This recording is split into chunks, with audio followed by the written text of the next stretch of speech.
கண்மணி போல் காத்தவரே, தாயின் கருவில் என்னை கண்டவரே, பெயரை சொல்லி என்னை அழைத்தவரே,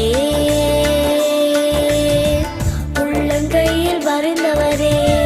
கண்மணி போல் காத்தவரே, தாயின் கருவில் என்னை